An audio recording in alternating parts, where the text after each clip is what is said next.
Okay, so now we're going to be going into the editing process. I know I might look a bit different. We did record this module after we recorded the course, but yeah, I just wanted to re-record it because I think there's a few key bits of information that I need to include. So the first thing we need to do is actually set up our file system.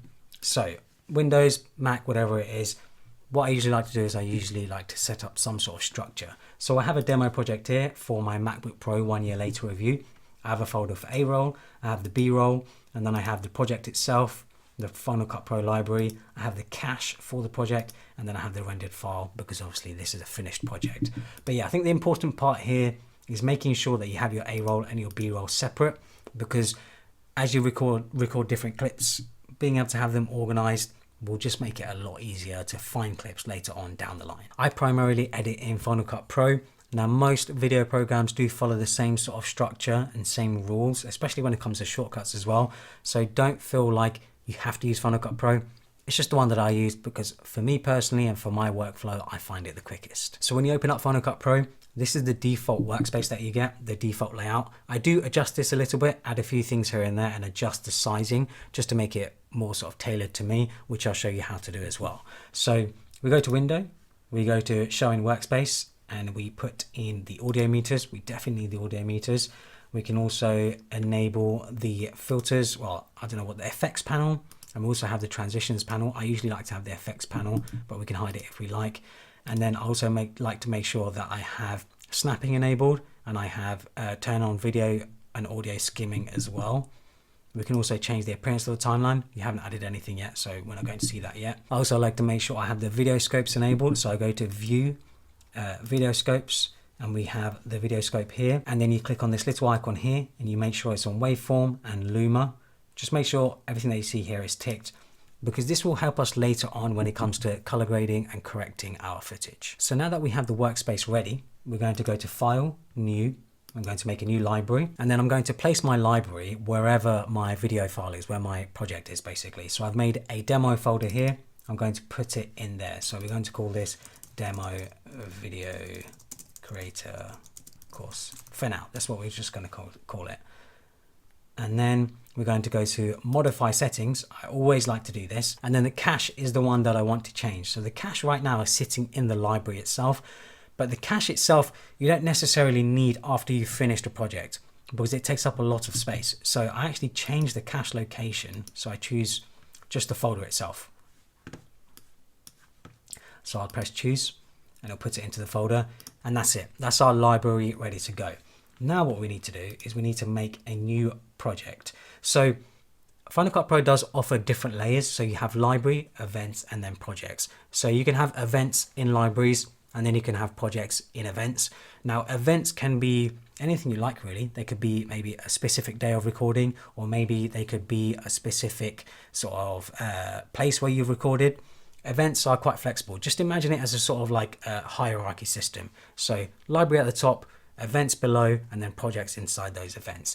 So it usually makes an event automatically. I actually rarely ever mess around with the events. I kind of just leave them as it is because I don't use events that much. But if you're someone who's recording lots of days of footage, has lots of different locations, that's where I would maybe suggest using events. But we're going to skip directly to the project, and we're going to set up our project settings. So we'll just name the project again, just demo project for now.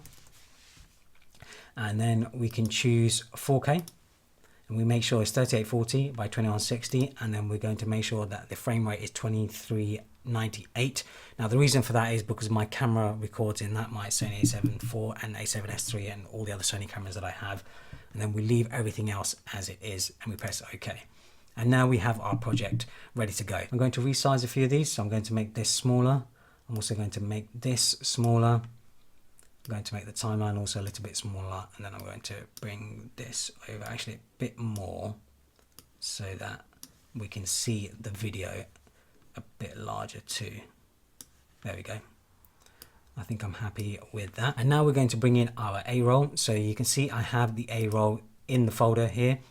I'll bring that in like so. Drag and drop it in, and it is in there ready to go. I would highly recommend learning shortcuts for Final Cut Pro. I think the shortcuts that are most useful are A, just to select anything, B, to cut anything, It shows the scissor icon, but I like to see it as the blade tool basically. Yeah, that will help us sort of cut anything, and then we can press A to select the bits that we've cut. Command Z to undo anything, like so. And really, those are the ones that you're going to need most. Actually, no, another set of shortcuts that I do use a lot is Command minus and Command plus to zoom in and out of the timeline.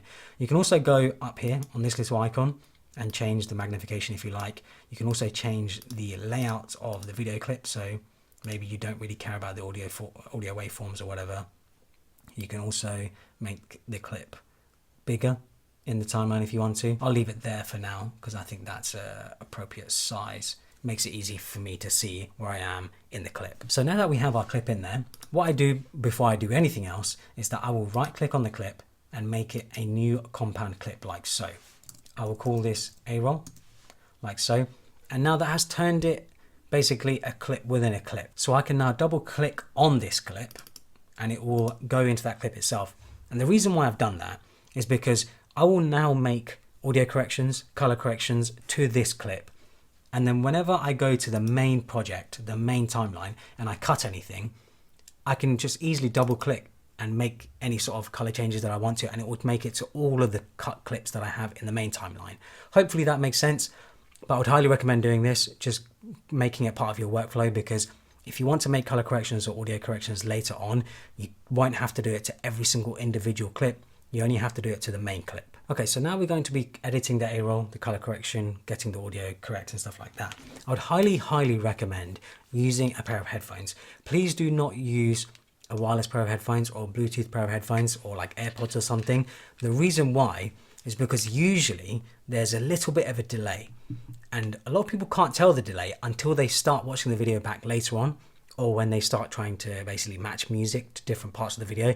That's when you notice the delay. So I'd highly recommend using a pair of headphones or just external speakers, a good pair of external speakers or something like that. It will make the audio process, the audio editing process, much easier. Okay, so now that we have our headphones on, like I said, I am in the A-roll clip itself. And if we listen back, what's in and whatever else, and we can see that it's like the audio levels, correction layers, are sort of around -12 to -20. And also there's two different tracks here. There's one that's lower than the other.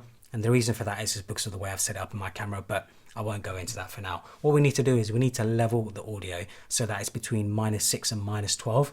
So like I said, if I play it again, you can see it's between -12 and -20. So we're going to select the clip. We're going to go to audio, and we're going to make this dual mono like so. I'm going to disable dialog 2.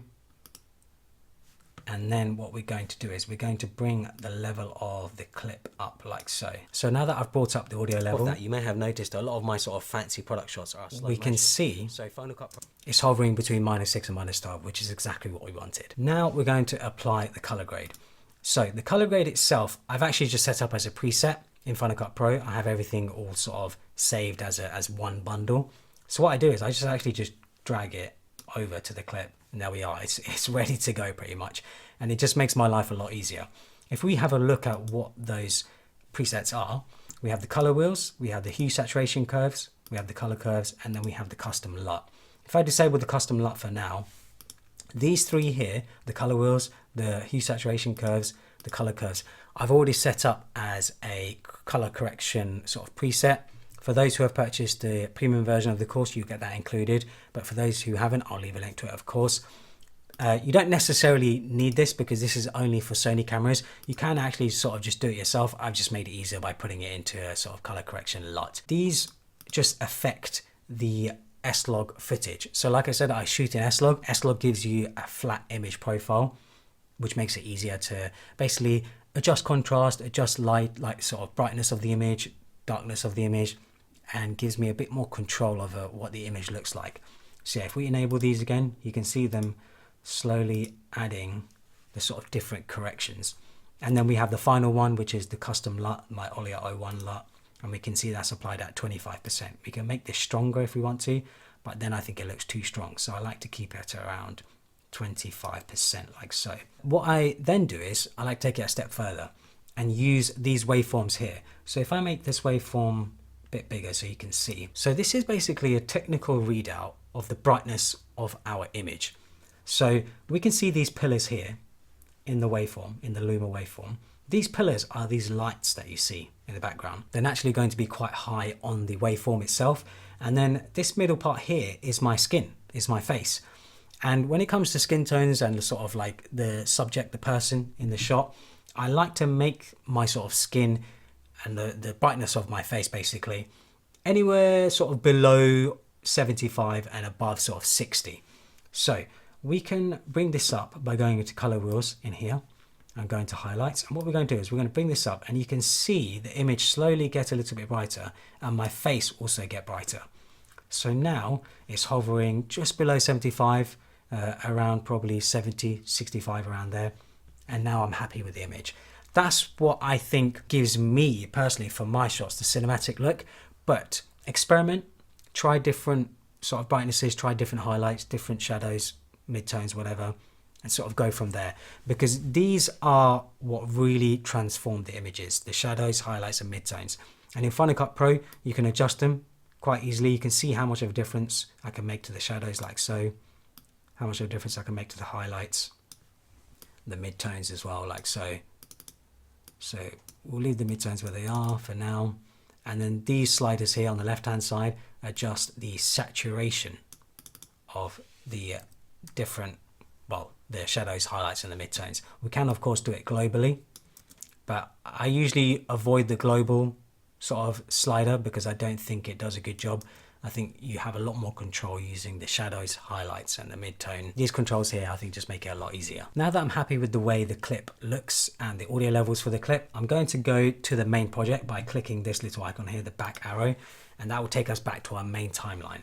And I'm going to start cutting the A-roll. When it comes to A-roll and stuff, like I said, you're going to make a lot of mistakes when you're recording A-roll, and that's completely fine. You can cut those out in Final Cut Pro. So here we are at the beginning of the clip, and I'm going, because I can see all of this bit is not really relevant to the video, but you can see if I play this, if I play it from here. So I know Apple have just announced, you can see I've sort of just restarted what I'm about to say because I didn't think it was going to sound right. So what I usually do is I'll press B and then I'll zoom in to the clip. I'll go to the bit that I'm happy with to start. And you can see I usually cut just before I start talking, like literally just as I start talking pretty much, because I think that's what makes it cleaner. That's what makes it engaging enough for the video. So I'll cut right here like so. I'll then press A again and I'll zoom out. And I'll press A and I'll select this clip and then I'll just delete it with backspace like so. So I know Apple have just released the M2 Pro and the M2 Max chips for the MacBook Pros, but I still wanted to do a long-term review of my machine, which is the 14-inch MacBook Pro with the M1 Max chip. I've been using it for over a year now, ever since it's released pretty much. And yeah, it's been an amazing machine over the period that I've been using it. So now that bit has finished, you can see I'm sort of just looking at my scripts, trying to figure out what to say next. But to cut this bit, I'll zoom back in like so. I'll go right to the end. Looking at the waveform here, I can see I sort of just stop speaking here. I'll press B, I'll cut there, and then I'll find the next bit that I'm happy with. So maybe something around, it looks like so even though I have the so you can see I mess up quite a few times. That's completely normal. I think a lot of people think like I get it right for the first time. Definitely not the case whatsoever. I do mess up quite a few times, but because of the magic of editing, you can cut it all out. So even though I have the M1 Max chip in this, I still would most likely, and with the M1 Max chip, I need the extra kit. However, so it looks like this clip is pretty good. So what I'll do is I'll go here, I will cut right here like so. I'll select the bit before, delete, and now if I press play with the spacebar, and yeah, it's been an amazing machine over the period that I've been using it. So even though I have the M1, you can see it's a nice clean cut and there's not really any gap in between, and that's what I like. I don't usually like to have a gap in between the parts where I've messed up. I think it's just better to have it go straight into it. Sometimes you can leave a gap. It really depends on what you're saying and how you sort of finished off the sentence, but for me personally, that's what I usually do, and I usually do that for the whole clip. Now, I'm not going to do this for this whole sort of timeline here because it's 20 minutes long. I'm going to now skip to a ready-made project, my MacBook Pro review, and show you what a finished project actually looks like. So here is my finished MacBook Pro review timeline, just to show you what it looks like. And yeah, it's actually fairly simple. I don't like to do any crazy editing or do anything that's just really over the top. My reviews and my videos in general are quite simple looking. You can see I have the timeline with the A-roll here, and then I have B-roll clips on top, and then I have music below. Really as simple as that. I've kept it pretty simple when it comes to my reviews. And if we go to a clip like this one, so this is the magic of editing. A lot of people think that I get my script right all the time and that I am basically just some sort of machine when it comes to what I say on camera. That is not the case whatsoever. So here's a clip as an example. So if I play from here, and with the M1 Max chip. When it comes to my machine in particular, I have the M1 Max. You can see I have the B-roll over what I'm saying, and it sounds like I'm sort of talking to camera. That is not the case at all. So if I disable this clip with the shortcut V, you can see I'm actually just reading. When it comes to my machine in particular, I'm actually just reading the script of the iPad. I have the iPad in front of me, well, sort of in the corner, and I'm reading the script. M1 Max. And then I'm putting the B-roll over that script, over that portion where I'm reading it off the iPad. And I feel like I said, with the magic of editing, it just looks like one seamless transition. So if I enable the clip again with a MacBook Pro and with the M1 Max chip. When it comes to my machine in particular, so it just looks like one seamless transition. And that's what a lot of reviewers do. That's what a lot of people do who make videos. They put B-roll over parts where they're not really looking at camera and they're actually just reading the script. Another little trick that I like to do as well is that I like to have the B-roll sort of go over the next clip sometimes. It all depends. So you can see here, this bit of B-roll is going over two A-roll clips, two cuts, because then it removes the cut. It doesn't really show the cut on camera. So if I disable the B-roll for now, over the period that I've been using it. So even though I have the M1 Max there was a cut in there, but if I enable it like so, Max chip, I've been using it for over a year now, ever since this release. Shows the B-roll over top. And yeah, it's been an amazing machine over the period that I've been using it. So even though you don't see the cut and it seems very smooth, it just sort of goes from A-roll to B-roll and then to A-roll again, but you don't see the cut at all. It's just really smooth. It's really gradual. Most people just don't notice it. So that's how I would edit the A-roll. Now I wanted to show you how I would edit some B-roll shots, just to show you the sort of changes I would make, especially when it comes to color grading, brightness and stuff like that, just to get the image to basically what I think looks good. So with B-roll, like I showed in the sort of shooting B-roll section, I shoot a lot of it in slow motion, 60 frames per second. So I'm going to bring in a clip. So I've got a clip here that I like. I'm going to bring this clip in. So I'm going to just select part of it. I can actually just drag and select a part of the clip like so. I'm going to bring it in. But right now, it's at full speed. So I've set up a shortcut that will automatically slow down the clip based on the frame rate of the project. So this is a 60 frames per second clip, but the project itself is 23, 24 frames per second. So what I've done here is I go to Final Cut Pro, Commands, and then I go to Customize like so. And I've assigned F5 to automatic speed. Automatic speed is a shortcut you want to look for. I've assigned it to F5 because the F5 key on my keyboard is the one that's free. Assign it to whatever you like, but this shortcut is so handy and I use it so much when it comes to slowing down any clips for my projects. Now that I have this clip in here, I'm going to press F5 and you can see it automatically slows it down to 40%. I don't have to figure that out, it just figures it out for me. And now the clip is super nice and smooth. Now I'm going to, of course, mute the clip because I don't need the audio from the clip itself. I'm going to drag in the effects bundle that I have with the color correction and the LUT like so. And it pretty much looks exactly how I want it to look. But I'm going to make some quick adjustments because I think it should be maybe a little bit lighter. So I'm going to bring up the highlights like so. I'm going to bring up maybe the mid-tones a little bit like so. And that is pretty much it. Simple as that. I don't want to spend too much time going through every single shot and sort of absolutely nailing it. This is why I like having the pre-made shortcut and then just adjusting some highlights and some shadows whenever I need to. But if we look at the clip again without any of the effects, you can see how much of a difference that makes with the color correction and with the LUT. But that's before and that's after. Absolute night and day difference. So here is another bit of B-roll that I've dragged into the timeline. I'm going to press F5 to slow it down like so. Doesn't have any color correction or grading on it or anything like that. I'm going to bring in my A-roll version 5 like so. And again, like I feel like it's actually pretty perfect. I don't really have to do much. If I adjust the highlights a little bit though, I can bring them up like so. I might even bring up the shadows a little bit like so. And yeah, I think I'm pretty happy with that. Yeah, I think that looks great. I think that's perfect. And yeah, that's what I do for pretty much all of my B-roll shots. There really isn't much else to it. And then I just put them over any parts of the video where I think they're relevant. When I'm talking about the product, when I need to show something or demonstrate something, that's what I usually do. So now that we're happy with our project, it's time to export it. So we go to File, Share, Export File, and then we're given this window. We go to Settings, make sure that everything is what you see here. The resolution might be a little bit different. It's because I set this project up just to be a little bit different. Don't worry about that. H.264, make sure H.264 is selected, video and audio, everything else we can leave. We press next, and then we name that file. So I've named it MacBook Pro 1 year later, and then we hit save, and Final Cut Pro will start exporting that project. So that is it for the editing process. What I found is that over the years that I've been editing videos, as you learn shortcuts, as you learn Final Cut Pro, as you learn sort of the intricacies of editing videos, that you will just get faster and faster editing videos. Now I can edit sort of full reviews within an hour or two. Like, it really doesn't take me long. Some videos only take me like half an hour just to edit the A-roll itself, just to cut the A-roll. So at the beginning, you might feel a bit slow, especially if you're completely new to sort of editing programs. But over time, as you keep practicing, as you keep editing videos, you will get so much faster, and the editing process will be so much quicker as well. So yeah, hopefully you guys enjoyed this module.